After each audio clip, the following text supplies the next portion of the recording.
ដូននាងបាននំក្រពើសំពើត្រែងដុំណាំងស្ដៅអនុកសាវរីស្ទឹងពេជ្រចិន្តាយើងឃ្លាតគ្នាឆ្ងាយអាឡ័យភក្ត្រាស្ដាយទួនកុមារខ្ញុំមកថ្ងៃណានឹងបានជួបវិញ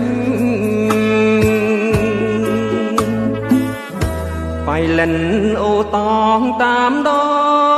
ងព្រៃធំថាបានចិត្តយំនៅតាមដងភ្នំជំរំសាភីបាហ៊ីអូនណាយើងធ្លាប់ជួបគ្នាក្រោមដួងចន្ទ្រីថ្នាក់ថ្នមពុំមីអោបត្រកងបីស្ពានយល់បាកានធ្លាប់នាំស្រីទៅភ្នំយ៉ាតចាំនៅពៀងពេញមេត្រី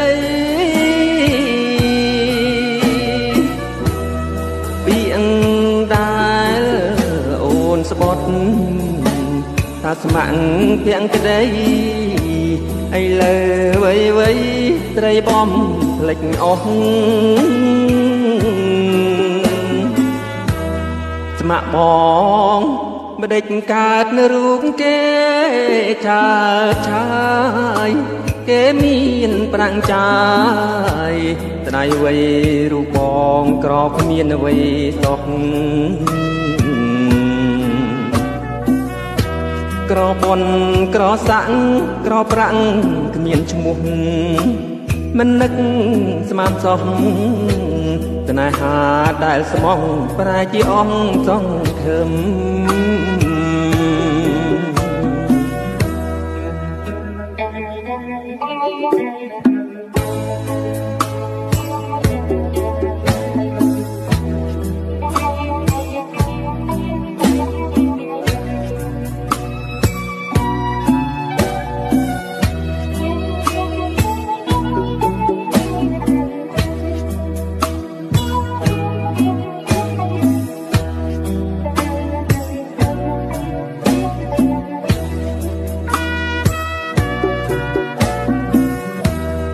ពៀនយល់មកកានធ្លាប់នាំស្រីទៅភ្នំយ៉ាតចាំនៅពៀងពេញមេត្រីពៀងដែលអូនស្បត់ថាស្មាក់ភាំងក្ដីឥឡូវវៃត្រីបំ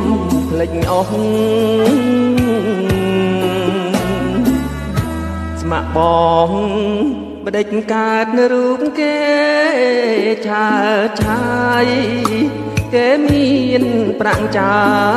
យស្ដាយវៃរូបបងក្រគ្មានអ្វីសោះ